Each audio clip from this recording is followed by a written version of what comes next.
morning, good afternoon, good evening, depending on where you're at. No matter where you're at, we are so glad that you're here to join us for this very special time and live stream with Thupten Jinpa. We are very, very gracious to all of you for being here and interrupting your weekends to take some time out to learn a little bit about compassion training, the tools of compassion, via one of its most dedicated champions, Thupten Jinpa. I'm Stephen Butler. I'm the executive director for Compassion Institute based in California in the United States. Our work is simple. It seems simple and difficult to do and a wonderful challenge to take on. Our mission is to advance compassion as a guiding principle and active force to foster a more caring world. We develop and deliver programs for individuals, institutions, and communities designed to promote personal and societal well-being. There's a quote from Jinpa that I'll share at the beginning before I turn it over to our moderator, Tori Saris. That quote is something that really is the foundation stone, the keystone that Compassion Institute's work is predicated on.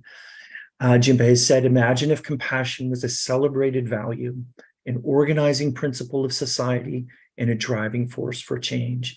This is what drives our mission and drives us to bring the tools of compassion to people of all walks of life in all sorts of communities.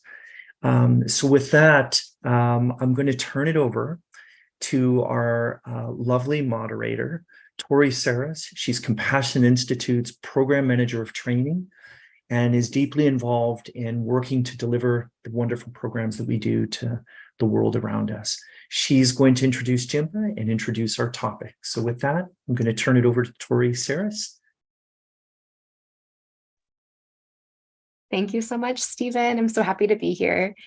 As Stephen said, my name is Tori Saris. I use she, her pronouns, and I'm the program manager for training here at Compassion Institute. So I have the joy and privilege of working on our public programs here, which vary in topics from compassion cultivation training to building compassion from the inside out, both of which I'm sure we'll reference today.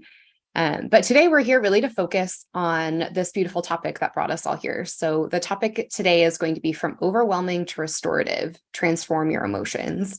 And we focused on that topic because we've heard from so many people that they feel like they have been pulled in too many directions or are facing challenges in their relationships. We know it's a difficult time. There is a lot going on and people are feeling really stressed at work, personally, and just feeling overwhelmed by everything that's going on in the world. So we're really fortunate that Thupten Jinpa is able to take the time to talk about some of these challenges, some of these feelings of overwhelm, and really help us better manage our stress and our feelings of overwhelm today. So for those of you who aren't familiar, Thupten Jinpa, Ph.D., was trained as a monk at the Shartse College of Gandhin University in South India, where he received the Geshe Laram degree. Jinpa holds a BA in philosophy and a Ph.D. in religious studies, both from Cambridge University. He has been the principal English translator to His Holiness the Dalai Lama since 1985 and has translated and collaborated on numerous books by the Dalai Lama. Jinpa's own publications include A Fearless Heart, How the Courage to be Compassionate Can Transform Our Lives, and translations of major Tibetan Buddhist works featured in the Library of Tibetan Classics series. Jinpa is the principal author of Compassion Cultivation Training, which we'll refer to as CCT, which he developed while at Stanford University in 2009. In 2021, Jinpa's online self-paced course, Building Compassion from the Inside Out, was launched to the public. And Jinpa serves as an adjunct professor at the Faculty of Religious Studies at McGill University in Montreal and is the founder and president of the Institute of Tibetan Classics. He has also been a core member of the Mind and Life Institute and chairman of the board since January 2012. And Jinpa is president and co-founder of Compassion Institute, which was founded in 2017. So with that, I'm happy to introduce everyone here to Thupten Jinpa. Thanks for being here, Jinpa. Oh, welcome to you all. And thank you, Tori, for introducing me. And thank you all for taking this time off from your weekend. And, before, I plunge into offering my kind of opening remarks, I would like to invite all of you to join me in a brief reflective practice so that we can bring the entirety of ourselves, not just our body, but also our mind and spirit into this session. So, I would like to invite everybody to just find a comfortable posture. If it requires kind of repositioning yourself, a posture that makes you feel grounded. If you're sitting on a chair like me, then your feet on the ground, and then your palms on your knees or on your lap. And then if necessary, you can even stretch your shoulders a little bit. And then start to relax your body. And if possible, try to keep your spine straight so that you are able to adopt a posture that is relaxed, but also facilitates alertness, so you're not slouching. Now, with this body posture, let's bring our mind inwards by using either a focus on our body or our breath as an anchor. So if you don't have any problem focusing on the breath, then you can use your breath as the anchor to bring your mind in. And if it is helpful, you can choose the tip of your nostrils, where you can, if you pay attention, you can observe sometimes a little sensation when you breathe in and breathe out. Or if you prefer to take your body as your focus, you can choose a spot where you feel contact, like your arms resting on your knees or your feet touching the ground. So whatever anchor you have chosen, bring your mind and attention to that. So it's almost as if you're calling your mind back home. And then simply observe that spot and rest your attention.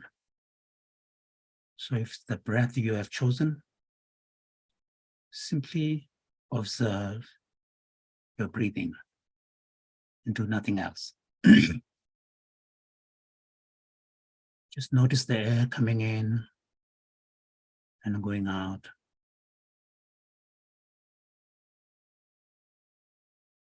And as you do this, also notice the slowing down of your energy, both in your body and in your mind.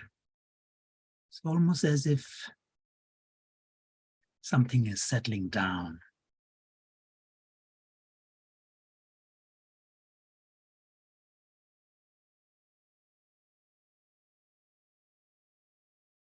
If you've chosen your body as the focus, like your contact you feel with your palms touching your knees, just observe that sensation, that contact.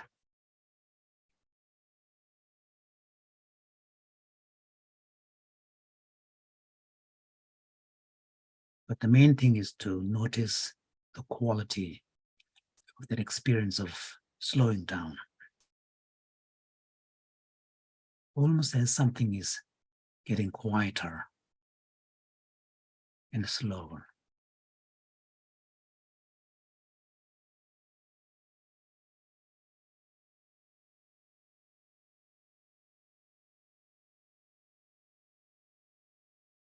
Let's now see if we can actually listen to that silence, feel that silence inside us as we slow our mind and body. And if it helps, you can have an imagination of visualization of listening to a sound of a fading sound of a gong, getting fainter and fainter and fainter. Feel that silence, that quietness inside you.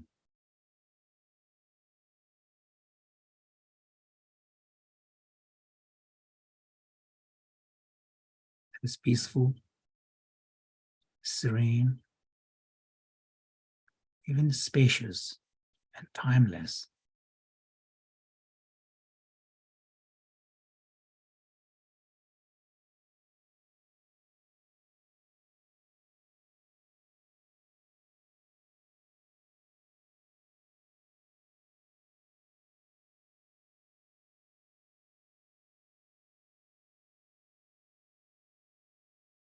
If you can sense that energy of the peace.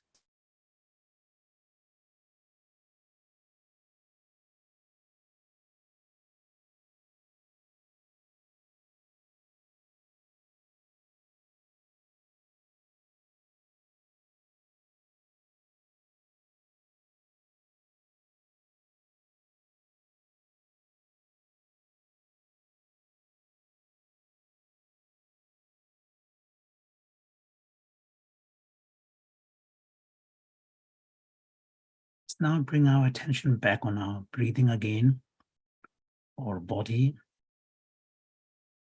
Almost as if we are noticing for the first time air coming in and going out.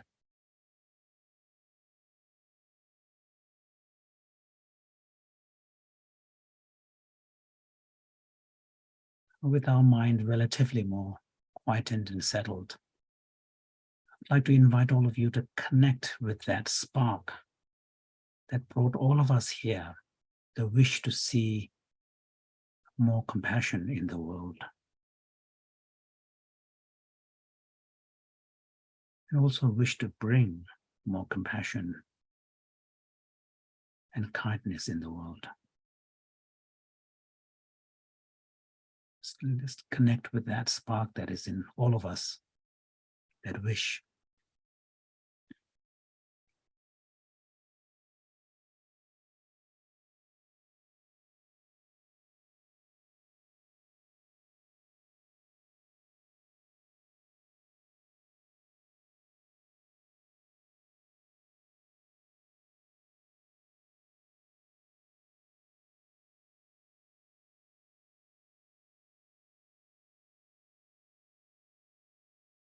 Let's also feel gratitude to everyone in this room. Each one of us holds this wish and try to live our life from that place. Let's have appreciation and gratitude to everyone.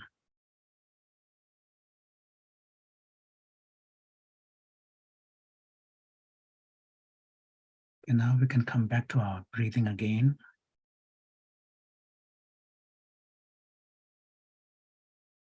And then bring our attention back into our body, noticing particularly the points where we feel contact.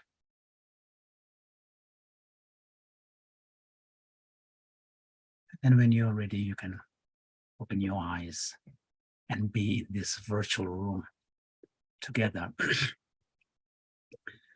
Thank you. Thank you for joining me in this reflective practice. So, I'm looking forward to the main part of this session, which is going to be a discussion led by Tori, based on a series of questions that she and her team have selected, as well as I look forward to receiving questions from the audience as well. So at the beginning, I would like to offer some kind of preliminary remarks, because this event is also tied to the offering of Building Compassion from Inside Out, which Compassion Institute is, sort of offering to the general public. And that's one of the signature programs that Compassion Institute is offering. And it's a 6-part self-paced course that I developed, and the primary kind of motivation behind this was to really offer to interested person a chance to delve deeper into the psychology, the rich psychology, and the potential for our own personal well-being and the well-being of society that exist in compassion if we are able to tap into this, resource that is on all of us. And my own personal interest in the advocacy of compassion really comes primarily from having the good fortune to serve His Holiness the Dalai Lama for now over 36 years. I began serving as his principal interpreter in my 20s when I was a monk. And, I had the privilege to travel with him extensively across the world.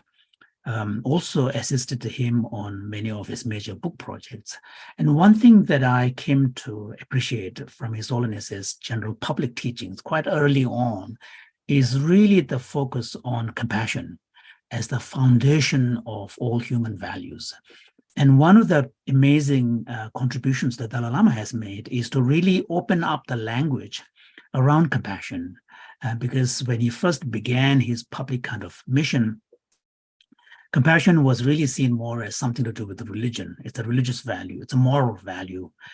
There was hardly any recognition of the reality of compassion and altruism in the scientific conception of who we are as human beings. In fact, it was the opposite. The kind of the scientific narrative of human nature was that we are aggressive, profit maximizer, driven by pursuit of self-interest. A very kind of particular reading of Darwinian story was the main story of who we are as human beings and species. And His Holiness has been one of the very early voices really kind of making the case, yes, that's one aspect of who we are as creatures and species, but also there is the more cooperative, connection seeking, kind of, gentleness and kindness and nurturing and community orientation. So alongside this kind of more competitive, aggressive, self-seeking aspects of human nature, there should also be a recognition of the more compassionate, kinder, nurturing, connection-seeking, meaning-seeking aspects. And so, and part of that kind of work that he did was to really kind of open up the language and concept around compassion, and which had really made it possible for eventually science to get into the field and start studying compassion, not as a religious value, because compassion has been valued in all religions for a long, thousands of years, but now taking a look at compassion as an important part of basic human nature, human quality that is inherent in all of us. And alongside that, there is also a growing recognition that, not only is it an important expression of who we are as a species, but in fact, there's a lot of resource that is in the power of compassion. If we can tap into that power of compassion, then it holds the key, in fact, to our own personal well-being, not only communal and societal well-being, but also personal well-being as well. And now we're beginning to see a scientific kind of evidence pointing in that direction. For example, there's a lot of study that shows that when we experience genuine kindness and compassion towards someone, even the reward centers of the brain, the pleasure centers, the reward centers of the brain lights up. They call it help us high. So there is that. And also there are now research showing that how when we choose to adopt consciously a more compassionate kind of mindset, we tend to create a more resilient, mind. For example, there was a study that was done in Denmark, focused particularly on a particular community called referred to as informal caregivers. So these are family members who have mentally challenged family members who require ongoing kind of attention on a daily basis, which is a very stressful life. And compassion cultivation training was offered to them. And to cut a long story short, the outcome measure they used was what is called depression, anxiety, and stress scale, DAS. And so those who took the 8-week compassion training course scored quite high in the management of those symptoms of depression, anxiety, and stress.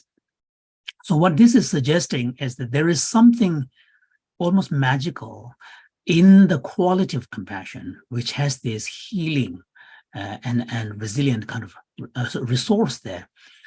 Now, researchers are beginning to realize actually one of the active kind of, ingredient, if one can use that language, in compassion experience that allows that kind of self-healing and resilience really seem to be a quality that is described in Buddhist literature as well, but now increasingly scientists use that language, or what is called self-transcendence.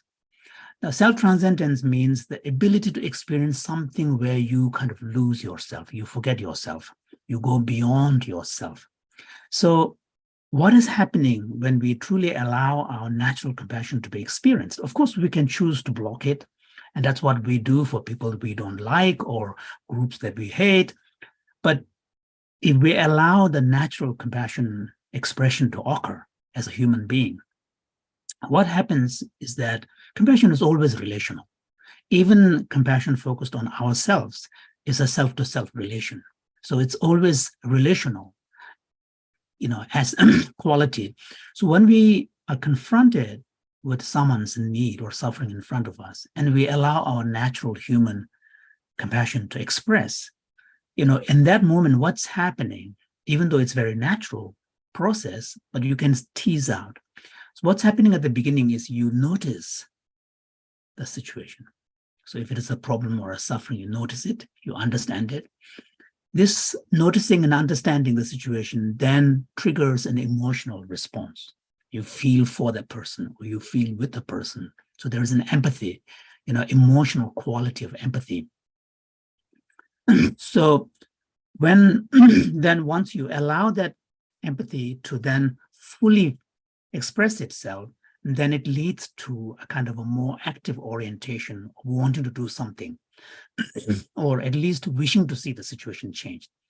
So initially, when compassion is experienced, the point of reference is coming from definitely ourselves. I mean, that's why if we are not suffering creatures, if we don't experience pain, if we don't experience problem, we wouldn't have the capacity to empathize and understand others. So the point of reference, the starting point, is our own personal experience. So when compassion arises, it starts from ourselves. So, and this is where all the major religious traditions, when you dig deeper, the foundation of the ethical teachings in all of them is the golden rule. You wish to be treated by others just as, you should treat others just as you would like to be treated by others. So the starting point is yourself. And that experience allows us to recognize, identify, and understand the situation. We then emotionally respond and then do something. So that's the process. So in this transition or process, although we start from the self, the point of reference, but the culmination of that experience is self-transcendence. And it is that what makes it very, very powerful. And so that's, I think, an important point about compassion. The other thing is, when we allow our natural expression of compassion to take place, what we are doing is we are valuing human connection. We are valuing human connection. And when we value human connection, what we're doing is we are expressing in a very profound way, very important part of who we are, which is social creatures. His Holiness, the Dalai Lama, when he often gives a public teaching, he always says, always remember, human beings are social animals. What he's saying is that because we are social animals, the quality of our happiness, the quality, a sense of purpose in our life, having a sense of meaning in our life, is very much tied to our feeling of connection with other people. If we are feeling alone or lonely or alienated, disconnected, then we are not going to be able to have a rich experience of compassion. So connection with another person, connection with others, is really at the heart of the experience of compassion. And it turns out now, studies after studies in happiness research, one of the most important ingredient for a happy life turns out to be the quality of social connection. Some of you may know, and I cite this in the course that I developed, Harvard longitudinal study, which was conducted entirely on men, so that there is a uniformity of the subjects. And it was followed over, 30-something years. So people were asked questions in their 50s. 30 years later, they went back and checked. And they collected a huge amount of data. And what they were looking for is one of the most powerful predictors of longevity and happiness. And what they found, among many other, attributes that they chose, socioeconomic status, health, and all of this, the most important predictor they discovered was really the quality, reported quality of social connection, social connectedness. So even from a selfish personal point of view, if we value a life of happiness, a rich life of meaning, then we have no choice but to take compassion seriously. Then, of course, a genuine compassion, when it arises, even though it may bring benefit to us as individuals, but when it arises, it transcends ourselves. I mean, in some sense, a genuine experience of compassion is deeply spiritual.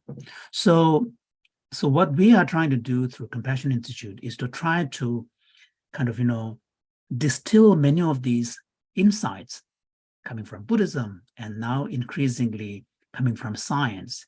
And this whole area of new science of compassion and empathy, which is also connected to the new science of emotion. There's now quite a lot of research. There's a whole field in neuroscience called affective science, which is a science about emotions. There's a lot of insights, into the, coming from these new areas of science. So, the work that we do at Compassion Institute is to try to distill some of these insights and then tie them up with, practical tools, including contemplative practices, diet, exercises that have been adopted from therapeutic disciplines, and also in that way bring practical tools in addition to insights, distillation of insights, so that all of us, ordinary people, not specialists, can actually start benefiting from these insights and practices right now, here and now, in our everyday life, in parenting, in our workplace, in our own personal, sense of purpose, purposeful life. So that's what we are trying to do. And this Building Compassion from Inside Out, which is a 6-part, course, is an attempt to offer this at a, very accessible level that will open you to an entire world, which will then reveal many of the insights and findings from science, insights coming from contemplative practices, and also what Compassion Institute, through its 8-week compassion training program, as well as specialized program for law enforcement and others, what we have learned from these offerings, which are also being distilled as well. So these are some of the preliminary thoughts I thought, I would share with you. And, those who can afford the time to follow these, follow this particular short course, I would strongly recommend and welcome you to take the course. Thank you.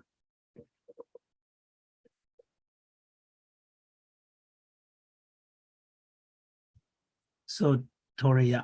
Yeah, thank you so much, Jinpa. I heard a lot about the importance of community when it comes to longevity and happiness. And I think that's such an important concept for us to keep in mind. To get us started today, we're going to kind of focus on that topic of overwhelm that we talked about. So our first question is, how do you suggest getting into a compassionate mindset when you are overwhelmed, exhausted, and overstressed? That's a challenging one. Starting off easy for you, Jinpa. I think one of the things that His Holiness the Dalai Lama is very, very eager to promote, especially when speaking to an international audience, is the importance of what he calls kind of a wider perspective. Quite often the feeling of being overwhelmed arises when you're too close, looking at a problem or a situation or a crisis too close up.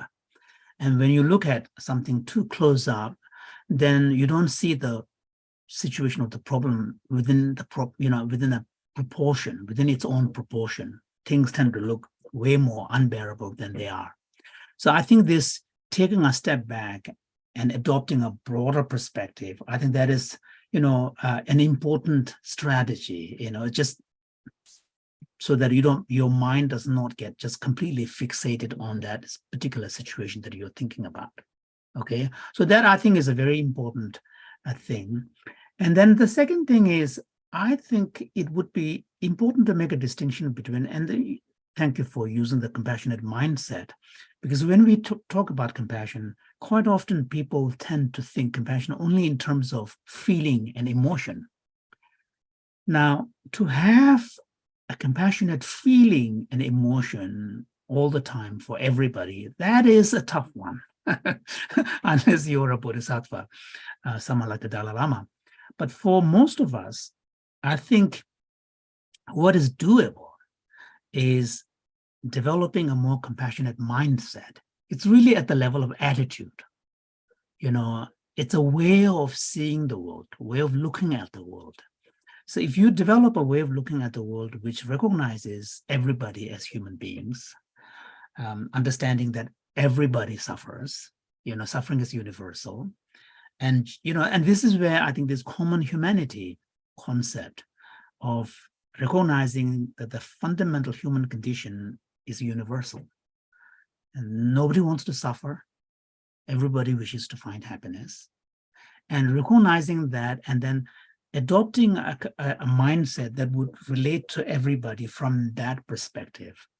That I think, so initially working at the level of attitude and perception is better than expecting the feeling to be there. Because a lot of the feeling of overwhelm really comes from emotion. Because emotions, you know, even pleasurable emotions, you know, positive emotions, if you experience too much, they're exhausting. You know, people know when you go to a party, next day you're exhausted. So emotions, of course, the negative ones are even more exhausting because they pull you down. They are heavy. Even the positive emotions, when they are too excessive, it makes you tired. So I think recognizing that part of the exhaustion is really coming more from emotionality than perception or an attitude. And once you recognize that, then sometimes when you're beginning to feel overwhelmed, it's important to step back, this wider perspective. And then also kind of, you know, finding ways to revitalize yourself, rejuvenate yourself. And that may involve for some kind of, you know, for example, like one of the things that in the Buddhist texts, meditators who are finding their practice too intense, the advice they are given is that, you know, these meditators tend to be on high mountains anyway, to really find a vantage point from where they can see into a far distance, like a huge kind of horizon and openness. So that kind of having this vastness in front of you, a feeling an expansiveness, that's also very helpful. And for some people, of course, walk in the nature. So you need to find what really works for you. And then, you know, this session, we began with some self-calming exercises focused on breath. It's helpful to really everybody to learn some basic self-calming techniques.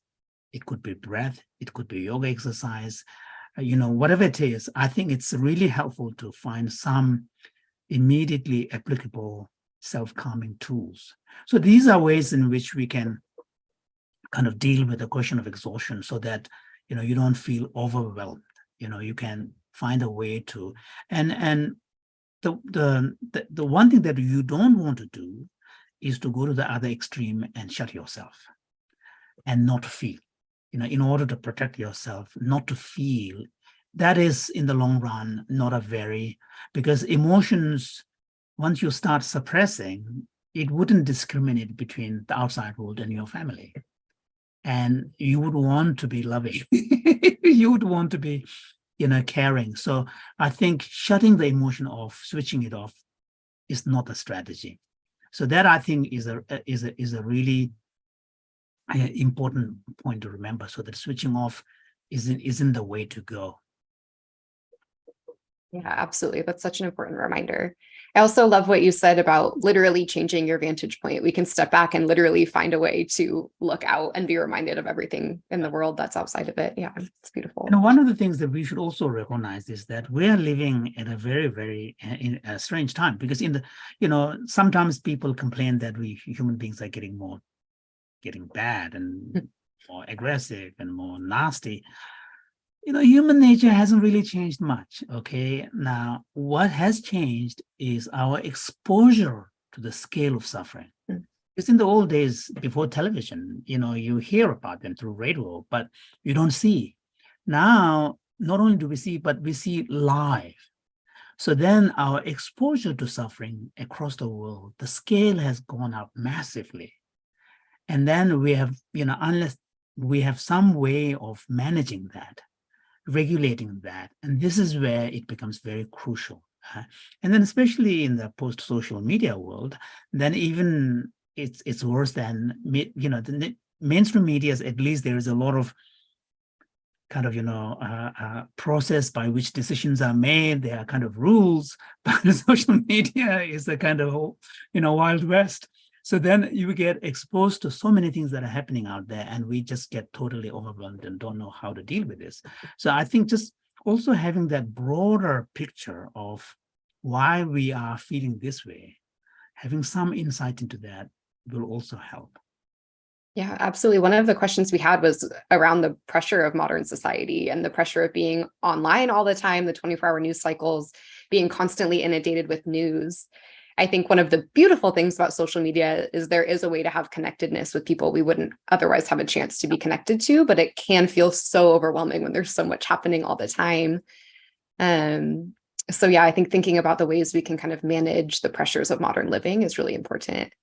I think one of the things, I have raised two girls, they are now in their early 20s. And one of the things that I really try to impress upon them is that with the electronic media, digital media, particularly, before the iPhone age, it was manageable because everything was coming through a computer, and computer requires a desk.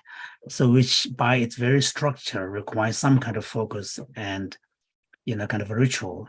But once things started coming through this tiny kind of device on your palm, then there was a kind of the lines between work and life and access to kind of internet, everything got blurred. Mm-hmm. So in which case, onus is put upon the individuals ourselves to be able to be proactive, be conscious about how we utilize these devices and how we interact with the wider internet world. So that's one thing that I have, because otherwise you get so sucked in. Mm. And of course, many of the apps are designed in such a way that they talk about eyeballs. They don't. They're designed in such a way because they understand that the attention spans are very short, so they constantly want to entice you so that you stay in that in that app world. Mm-hmm. So I think just being cognizant of this, and then this is where I think some of the contemplative practice-based approach to bringing what is called emotional awareness is really crucial. So for example, if you're reading something and you get worked up, being able to step back and recognize that you're getting worked up and why you're reacting this way. So I think bringing awareness into this, and right from the beginning, adopting a kind of a more conscious habit around the use of devices, all of this would be, would create a much more healthy relationship. Mm. Yes, easier said than done, unfortunately, but such an important thing to think about. Well, I had the advantage of having been a monk my first 30, yeah. 29, 30 something years. So I've learned, but I think this is learnable. I mean, my two girls learned that. So I think it's learnable. And once you see, because you feel also kind of more in charge of your time. And then if you want to spend an hour following something, it's fine, but you do it consciously. Yeah. Right. Making the decision rather than just letting it be something that happens to you. Yeah. You talked a lot about community building. And so I'm curious what advice you have for people who are looking to build more community or kind of maintain community when we know it's so important and integral to longevity and happiness. What advice do you have for kind of creating that or maintaining that in a time where we may not live near people? There's all this pressure of work and stress of day to day. Well, the community building is a tougher one in the modern world because, and especially after the pandemic, people tend to be much more virtual. But it's helpful, for example, in the area where you are living, as much as possible, having some physical community, because there's nothing that can replace the actual tactile experience of being in presence of someone or being next to someone. So it could be a reading group, or it could be, those who have taken CCT.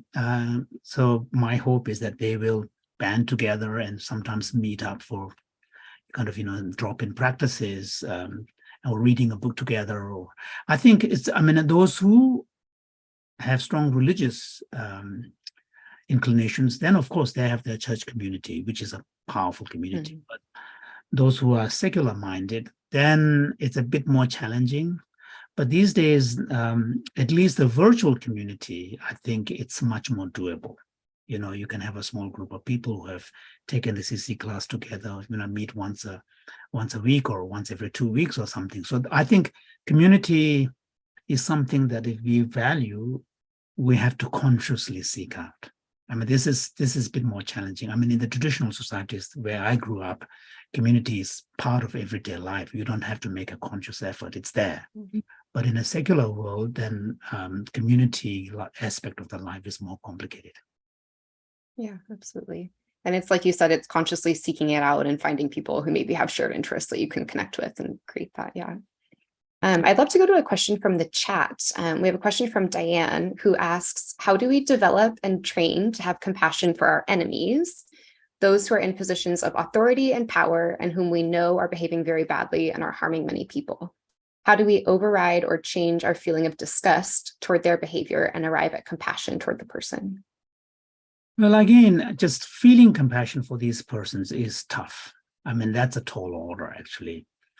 But we could also, at the same time, it is possible to not to forget their humanity. Even the political leaders whose policies and whose work we completely disagree, but we cannot rule out the possibility that on their part, the motivation from which these kind of work is coming is probably has some sense of, creating a better society or whatever. And also at the personal level, each of these are human beings like us. I think not forgetting that is important.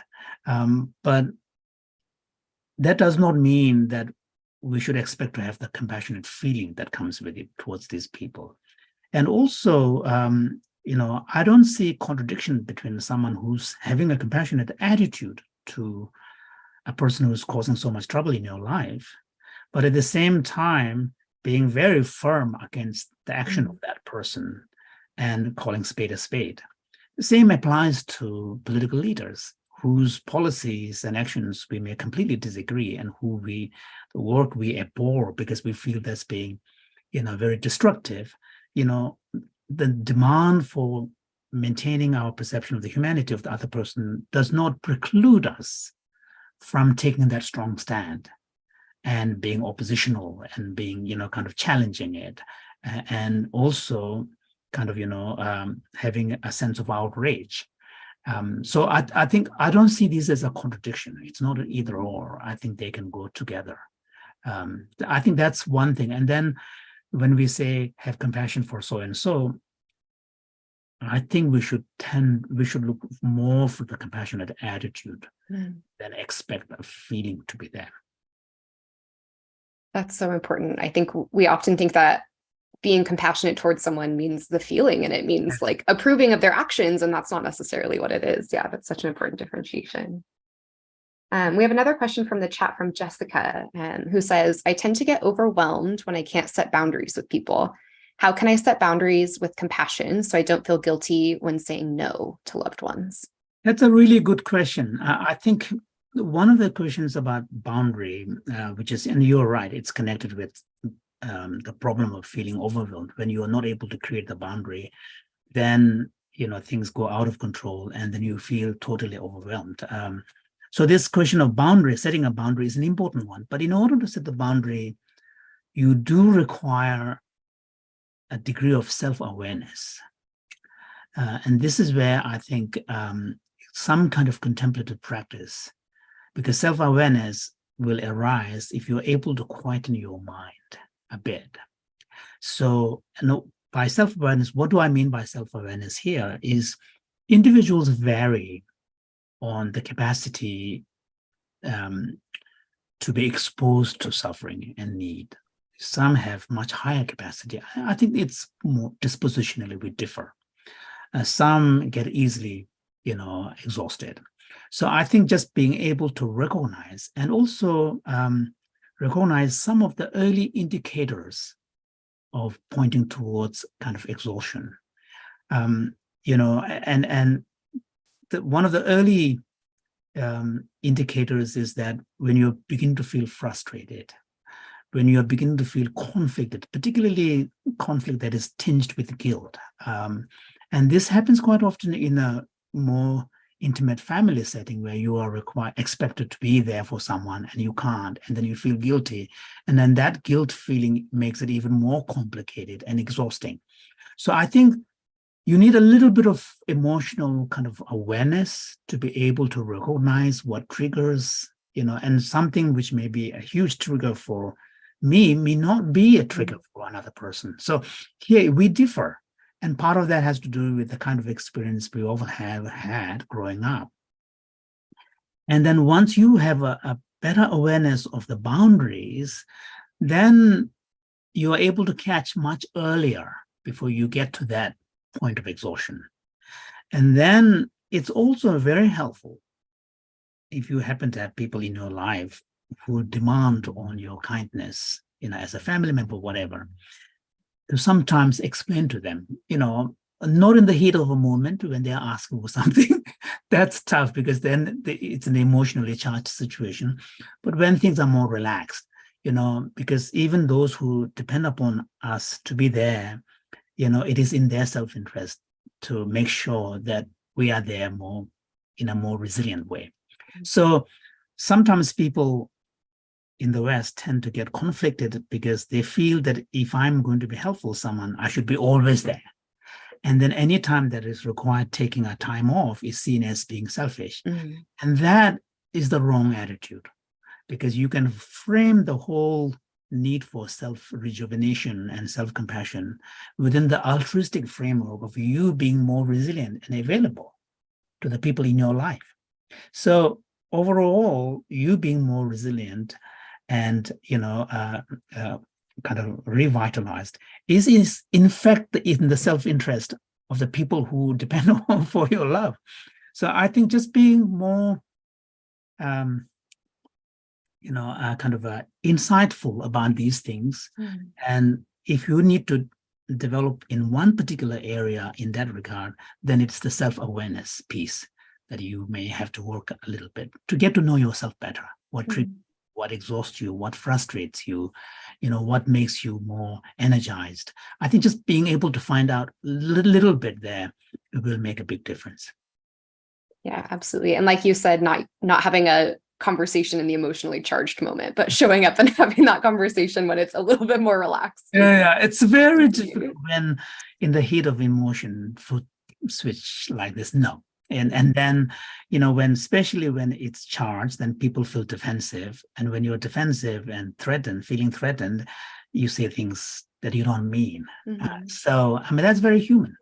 And we should not begrudge ourselves for doing this, but it's very human. But so more important questions, discussions has to be done when in a kind of people are feeling more relaxed and unthreatened and safe. And then I think it's a good time. Yeah, absolutely.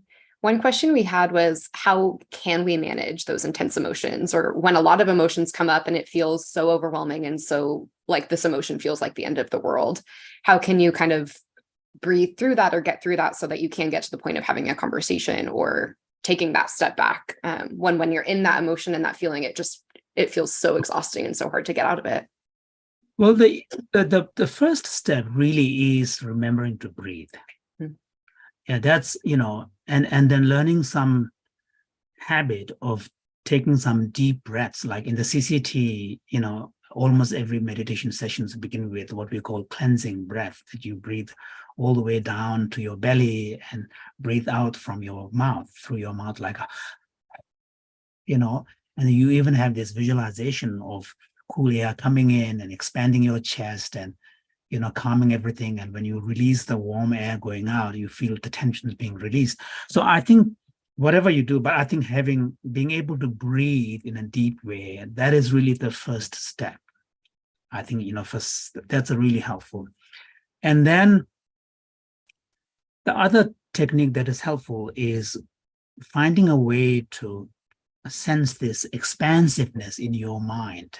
And this is where the Buddhist practice, this idea of mind as a space is an important, practice, meditation, where you close your eyes and imagine and then sometimes this meditation is helpful if you lie down on a grass and look up in a deep blue sky and then feel that expansiveness, your mind like that expansive sky where clouds come in and disappear. Your mind can hold all sorts of emotions and thoughts, and just believing in that a strength, the underlying strength of your mind is a powerful, just that imagery is because you can hold.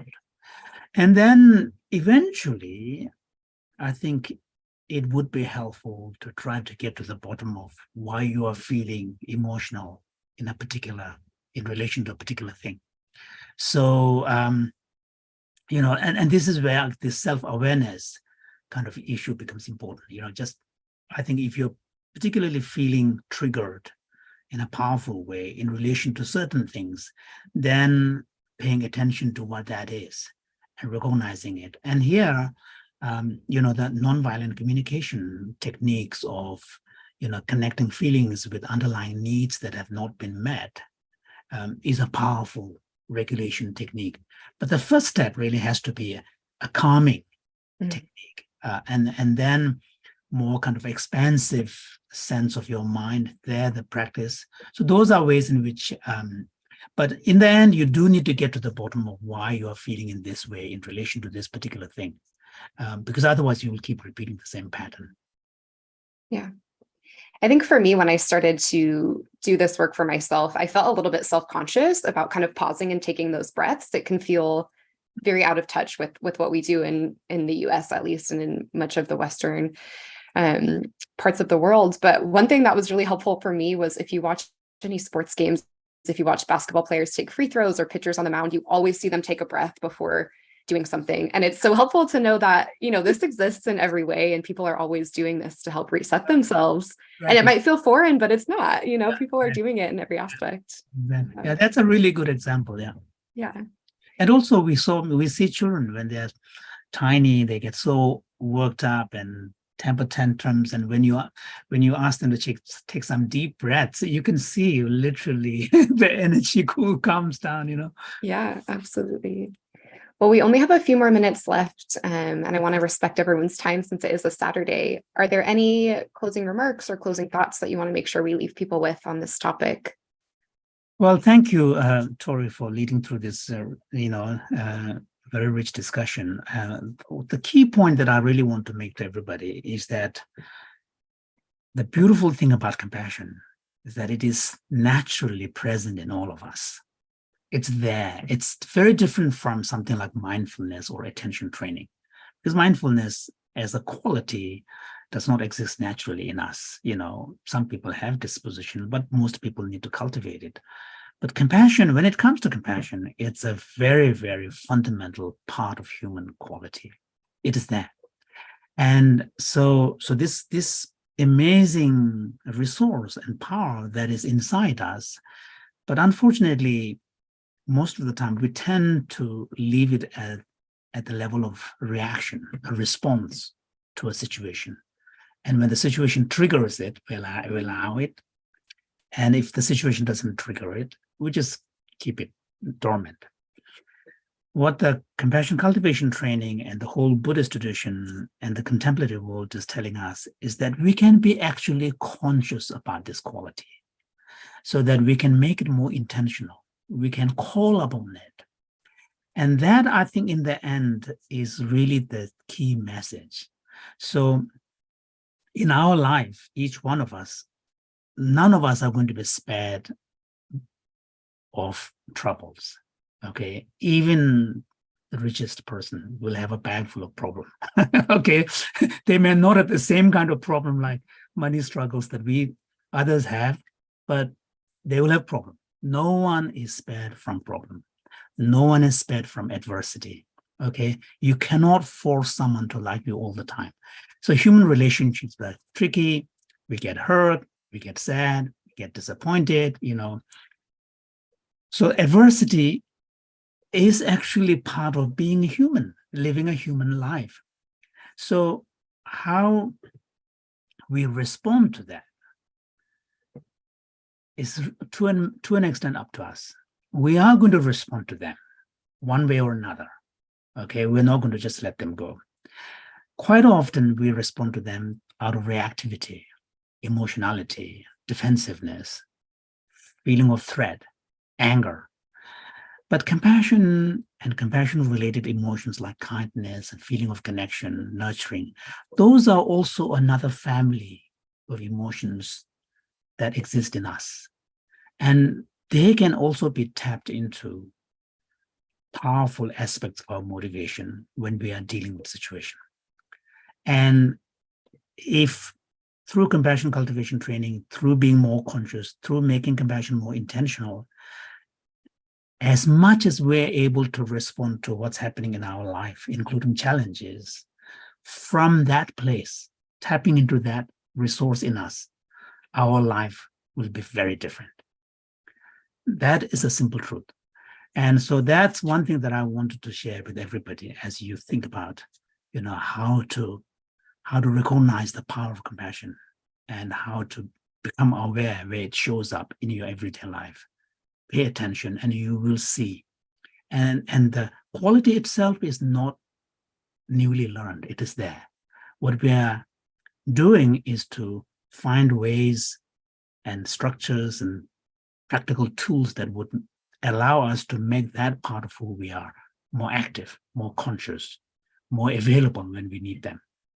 And I wanted, if nothing else, that message, to be conveyed to all of you. Thank you. Thank you so much, Jinpa. Thank you for taking the time to chat with us. I really enjoyed this conversation. It was such a joy. Thank you. And I will hand it off to Stephen Butler to close us out. Jinpa, thank you so much for your time and sharing your wisdom and encouragement and support with us. Tori, thank you for skillfully leading this program for all of us. And thanks to all of you for listening in and joining in. Just a reminder that Jinpa's course, Building Compassion from the Inside Out, is starting. We have a new cohort, the last cohort for the year, which begins on October 15th, and their space is still available. At the end of the program here, there'll be a slide put up with the details about that program if you wish to join.